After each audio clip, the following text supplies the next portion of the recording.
ठीक है गौतम जी, हमारे ख्याल से आपका बहुत बहुत स्वागत है, लेकिन आपको अपने को अनम्यूट करना पड़ेगा, थोड़ा साउंड आप म्यूट करना पड़ेगा, थोड़ा साउंड आ रहा है उधर से। प्रभाकर मणि जी, ये बताइए कि ममता बनर्जी की अपनी स्ट्रेटेजी क्या है?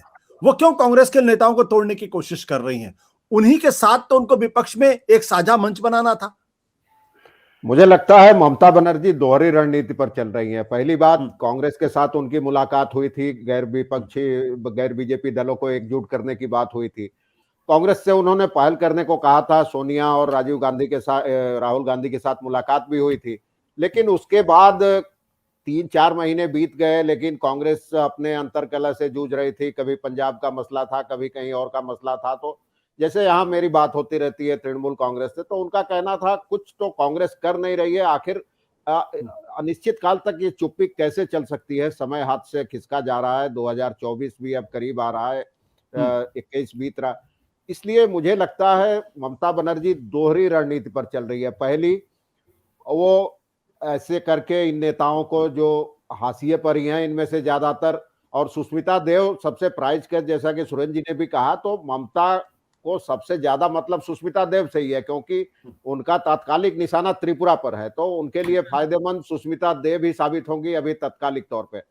बाकी नेताओं को जो ला रही है, ये एक तरह से कह सकते हैं ममता अपने पांव फैला रही है। अब बंगाल को एकदम सुरक्षित करने के बाद, जैसे होता है ना, कोई कंपनी, बड़ी कंपनी हेड ऑफिस से ब्रांच ऑफिस खोलती है जगह जगह पांव, तो कीर्ति आजाद एक ब्रांच ऑफिस हो गए, ललितेश हो गए यूपी में, इसी तरह गोवा में हो गए। तो ऐसे करके अपनी मौजूदगी कम से कम वहां, तृणमूल के झंडे, इनकी पोस्टर, ममता और अभिषेक बनर्जी के पोस्टर, इससे वो एक खुद को कांग्रेस के समकक्ष या उसके वैकल्प के तौर पर भी तैयार करने की दिशा पे आगे बढ़ रही है, मुझे जो लगता है। क्योंकि उनका कहना है कि अगर कांग्रेस कुछ नहीं करती है तो कुछ महीनों बाद तृणमूल कांग्रेस उस स्थिति में आ जाए कि उसके छाते तले तमाम ज्यादातर गैर बीजेपी दलों को एकजुट किया जा सके। और सोनिया गांधी से तो उनके बहुत बेहतर रिश्ते हैं, इसलिए इन कुछ नेताओं के आने से भी सोनिया से और ममता के रिश्तों पर फर्क मुझे नहीं लगता पड़ेगा।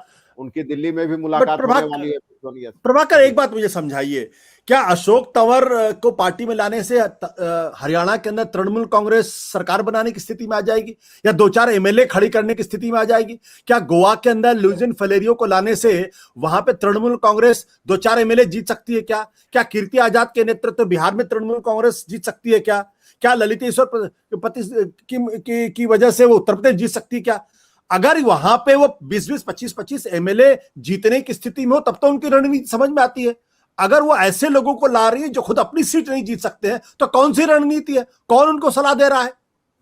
नहीं, जैसा कि मैंने पहले कहा, वो ब्रांच ऑफिस टाइप का मामला है। एक अगर किसी चिट फंड कंपनी का दफ्तर खुल जाए, वहां बिजनेस भले 100 रुपए हो महीने में, तो एक मौजूदगी दर्ज करा रही है। वहां कम से कम तृणमूल के 10-20 पोस्टर लगेंगे, ममता की बैनर लगेगी, लोगों के जुबान पे चढ़ेगा कि अगर ममता की महत्वाकांक्षा है, जैसा कि हम सब लोग जानते हैं कि प्रधानमंत्री बनना चाहती हैं, तो अगर 5 साल बाद या 10 साल बाद जब भी बने, 24 में बने, 29 में बने, तो उस समय एक ऑल इंडिया जो सर्व भारतीय एक स्वीकार्य है, स्वीकार्यता है, पहचान है, उस दिशा में ममता काम कर रही है। जी प्रिया, क्या ये रणनीति आपको मुझे तो नहीं ये रणनीति समझ में आती है उनकी। दरअसल भाई, चलो आप ज्योतिरादित्य को लेके गए, चलो एक चेहरा है, मान लिया।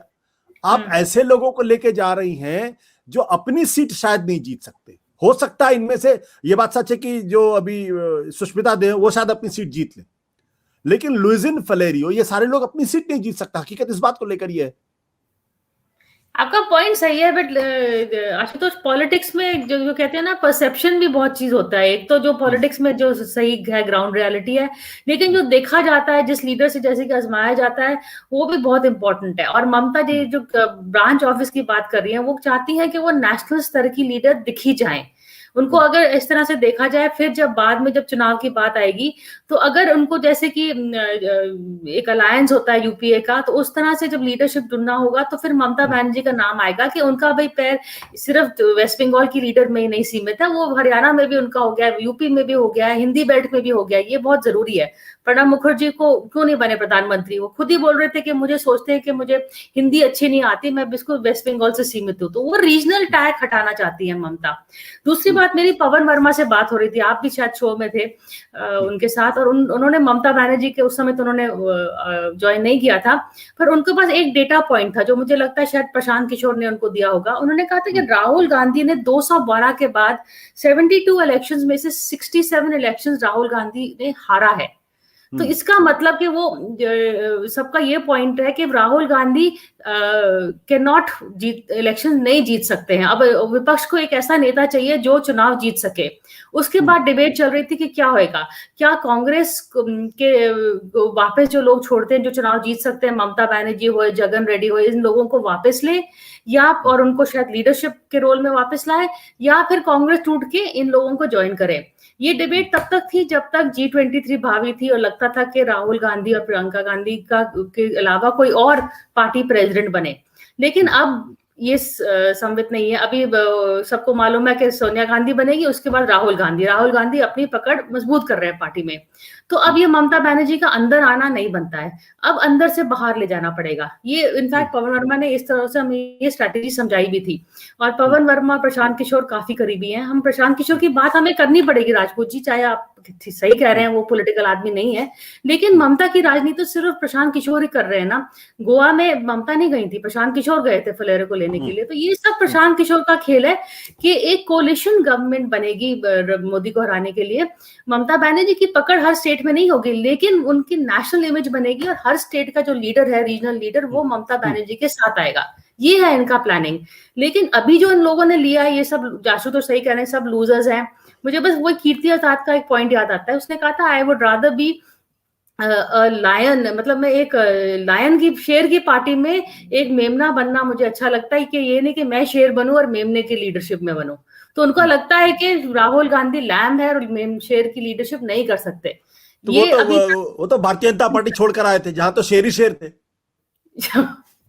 ये तो भी सही है, पर उस समय उनको कुछ वो नहीं मिला था। Good point. पर अभी जो उन्हें लग रहा है कि राहुल गांधी की अभी भी क्रेडिबिलिटी नहीं है। हाँ, अगर वो पंजाब जीत सके तो उसमें राहुल गांधी को क्रेडिट मिलेगा। चन्नी का उन्होंने चेंज करना तो राहुल और प्रियंका के ऊपर ही जाएगा। अगर वो पंजाब जीत जाए, अगर वो उत्तराखंड जीत जाए और या गोवा में कुछ करें, तो क्या फिर राहुल गांधी का स्टेचर बढ़ेगा, या फिर भी तो उसको करने से पहले आई थिंक ये सब हो रहा है कि ममता बनर्जी का सीन सेट हो जाए, फिर राहुल गांधी अपने आप को कहे कि मैं कर सकता हूं, मोदी का सामना है नहीं, पर उससे पहले ममता का सीन सेट हो जाए। सत्य हिंदी का ऐप डाउनलोड करें गूगल प्ले स्टोर पर।